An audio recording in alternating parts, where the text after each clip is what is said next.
Assalamualaikum warahmatullahi wabarakatuh. Baiklah, hari ini kita mulai mata pelajaran IPA untuk kelas 9 ya, pada semester ganjil.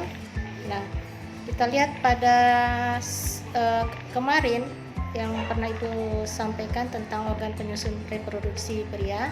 Sudah Ibu berikan tugas untuk dipahami dan dihafal, dan Ibu akan menyentil sedikit tentang bagaimana reproduksi pria.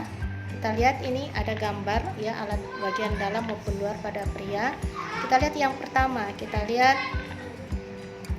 penis. Ini adalah bagian luar dari organ pria ya. Di sini adalah fungsinya sebagai saluran kencing dan atau saluran sperma. Kemudian kita lihat lagi skrotum. Nah, skrotum adalah bagian kantong yang di dalamnya terdapat testis ya. Di sini kenapa skrotum ini membungkus testis? Fungsinya adalah untuk melindungi testis dari suhu ya, agar sesuai dengan suhunya untuk menghasilkan sperma. Kemudian kita lihat pada testis. Nah, ini adalah testis, bagiannya berbentuk bulat yang di dalamnya tersimpan ya sperma, di mana di sini adalah tempat produksinya sperma. Kemudian kita lihat epididymis. Nah, epididymis ini adalah berbentuk seperti tanda koma yang berukuran kurang lebih 4 cm, berfungsi sebagai tempat penyimpanan sperma untuk sementara. Jadi tempat penyimpanan sperma untuk sementara. Kemudian kita lihat vas deferens. Nah, vas deferens kita lihat adalah saluran yang keluar dari testis berbentuk seperti tanda koma ya. Kemudian saluran vas deferens adalah saluran yang panjang mengarah ke arah atas dan merupakan lanjutan dari epidermis, dan fungsinya ia menghubungkan epidermis dan uretra atau tempat saluran dari ureter. Kemudian kita lihat pada inilah uretra ya, kita lihat salurannya ya. Dia adalah saluran yang terdapat dalam penis, merupakan akhir dari saluran reproduksi yang berfungsi sebagai saluran keluarnya sperma dan urin. Jadi sperma dan urin ini akan dikeluarkan lewat ini ya. Kemudian kita lihat pada kelenjar vesicula seminalis ya. Itu merupakan kantong kecil yang berukuran kurang lebih 5 cm ya, berfungsi menghasilkan zat-zat yang diperlukan untuk perkembangan sperma. Kemudian kita lihat ini kelenjar prostat ya. Kelenjar prostat ya, ini fungsinya menghasilkan cairan yang bersifat asam. Kemudian kita lihat kelenjar Cooper. Kelenjar Cooper berbentuk seperti kacang. Kita lihat berbentuk seperti kacang, terletak di bagian kelenjar prostat, berfungsi menghasilkan lendir dan cairan yang bersifat basah ya, bersifat basah. Jadi itulah organ-organ yang ada pada pria. Ini ada penjelasannya juga selain Ibu sudah tampilkan, dan insya Allah sudah ada lagi sama adik-adik yang kemarin Ibu bagikan dalam bentuk kemudian kita masuk pada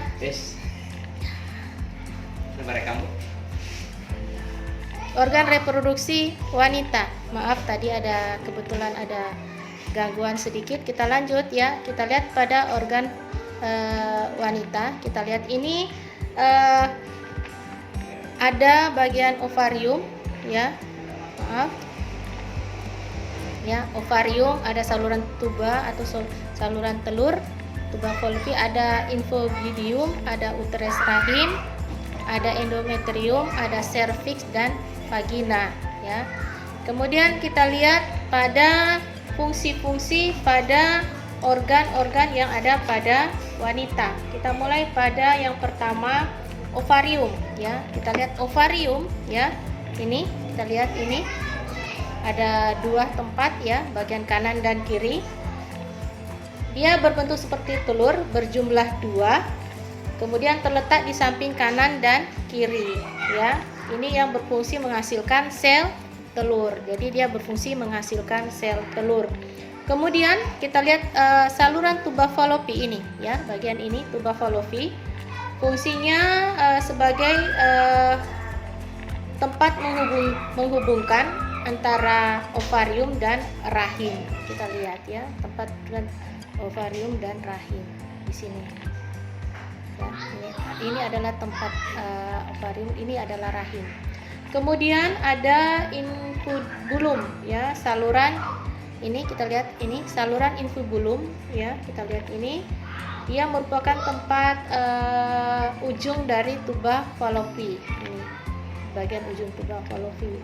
Kemudian ada rahim atau uterus. Ini rahim ya, yang tadi sebagai tempat berkembangannya janin selama kehamilan. Jadi nanti janin setelah hasil pertemuan sperma dan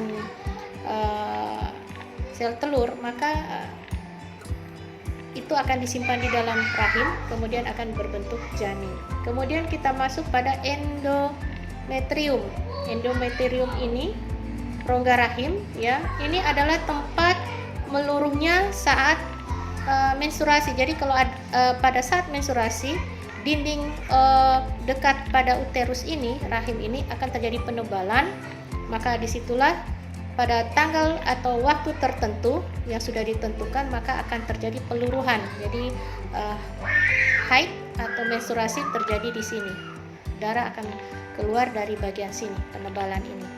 Kemudian kita masuk pada serviks. Ya, ini bagian serviks, tempat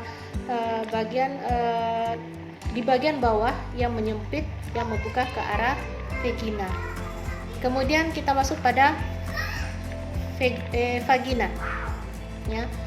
Vagina ini adalah saluran yang menghubungkan lingkungan luar dan lingkungan dalam rahim dan tempat mengalirnya darah menstruasi dan saluran keluarnya bayi. Jadi pada terjadi menstruasi maka darah akan keluar di sini dan tempat keluarnya juga bayi. Ya, kita lihat sekarang, kita masuk alat kelamin perempuan yang tadi yang sudah ada di gambar ya. Ya, alat-alat kelaminnya ini kita lihat ada alat kelamin luar, ada kita lihat pada saluran vulva ya, ada saluran vulva, ini bagian kelamin luar ya. Kalau digambar ini ada suatu celah paling luar dari alat kelamin yang berbatas dengan sepasang bibir kanan dan kiri ya, vulva. Jadi bagian bibir kanan pada alat kelamin pria, bibir kanan dan kiri disebut vulva. Kemudian kalau dia sepasang disebut albium. Baru kita lihat saluran kelamin vagina. Nah, kemudian ada kelamin dalam tadi yang sudah Ibu jelaskan, ovarium, saluran kelamin, ada vagina. Kemudian kita lihat tadi sudah Ibu jelaskan bagaimana itu ovarium, berbentuk seperti telur, berjumlah 2, terletak di samping kanan dan kiri dan berfungsi menghasilkan sel telur. Baru tadi sudah Ibu jelaskan mengenai tuba Fallopi, saluran telur ya, yang menghubungkan rahim, lingkungan luar dan rahim, tempat mengalirnya darah menstruasi dan salur keluarnya bayi. Kemudian ada infundibulum, struktur berjumbai dan merupakan pangkal tuba Fallopi. Kemudian ada rahim atau uterus yang strukturnya seperti buah pir, berfungsi sebagai tempat berkembangnya janin pada masa kehamilan. Kemudian ada endometrium, lapisan yang membatasi rongga rahim dan meluru pada saat menstruasi. Kemudian ada vagina, saluran yang menghubungkan lingkungan luar dengan rahim dan saluran mengalirnya darah menstruasi dan saluran keluarnya bayi. Nah, ini adalah yang sudah tadi Ibu jelaskan sampai pada serviks ya. Kemudian kita lihat pada peristiwa oogenesis. Apa itu sebenarnya oogenesis? Oogenesis merupakan proses pembentukan sel kelamin perempuan, sel telur dan terjadi di ovarium.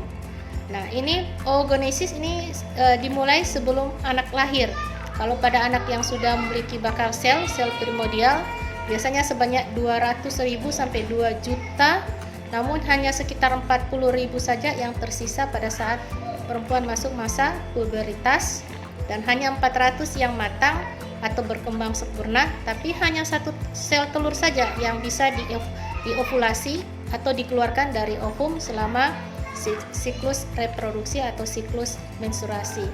Kita lihat pada struktur ovarium. Ini gambarnya. Di sini ada folikel berkembang, ada korpus albikan, ada korpus luteum, ada ovarium, ada sel telur. Ini kita lihat sel telur dan tahap oosit sekunder. Bagaimana proses pembentukan sel telur? Kita lihat pada organesis ini, ya. Jadi ada terjadi pada waktu anak perempuan masih dalam kandungan, yaitu kita lihat terjadi ada oosit primer, kemudian terjadi polosit atau badan polar, ya ini, kemudian dia menghasilkan oosit sekunder tahapannya, kemudian menghasil ootit dan akhirnya menghasil ovum. Siklus menstruasi, kita lihat pada siklus menstruasi biasanya berlangsung 28 hari, tapi itu pada saat menstruasi normal, tapi ada juga yang mengalami menstruasi lebih pendek atau lebih panjang. Kita lihat fase-fasenya.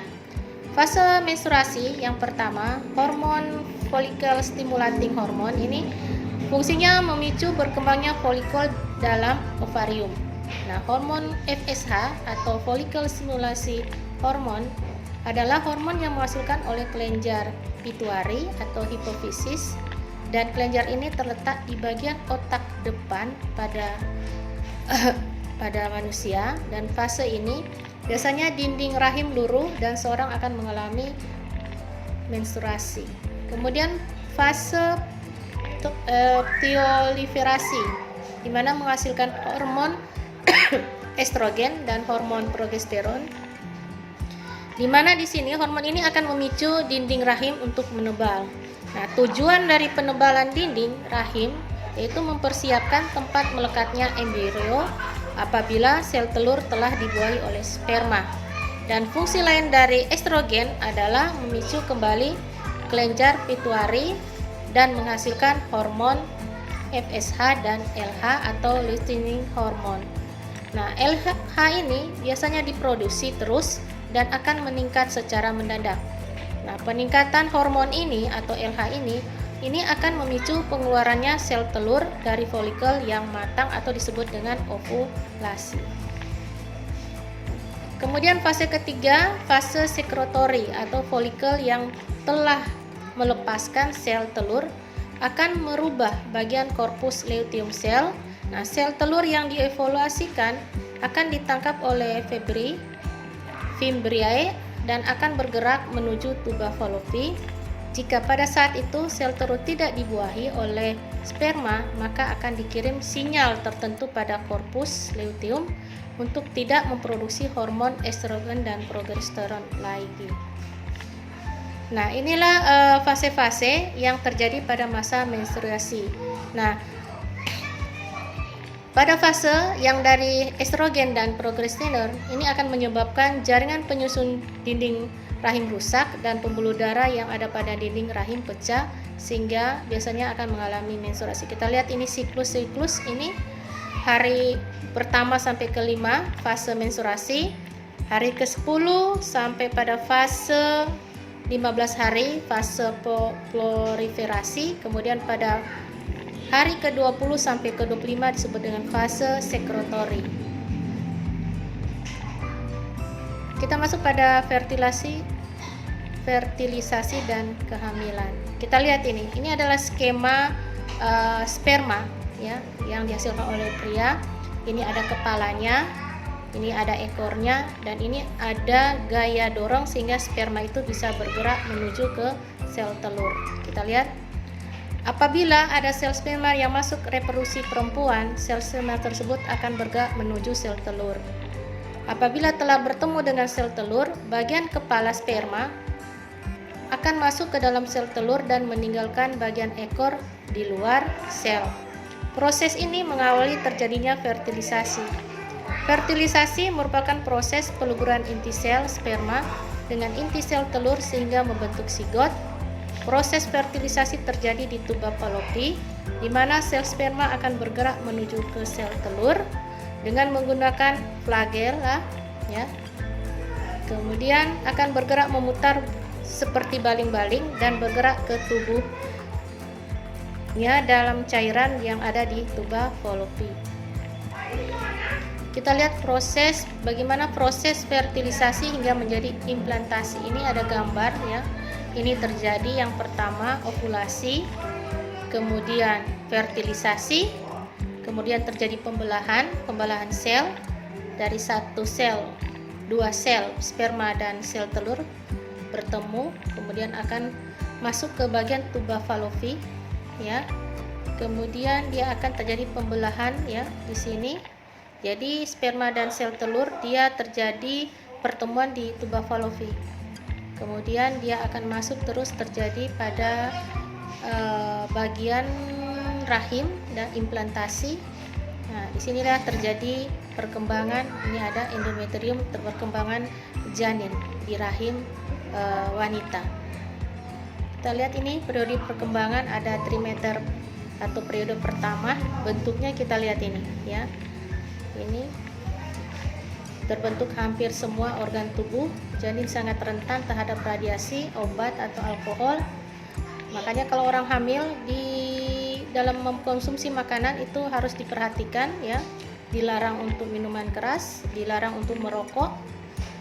Dan karena bahan-bahan tersebut bisa menyebabkan kecacatan pada waktu di dalam pertumbuhan janin.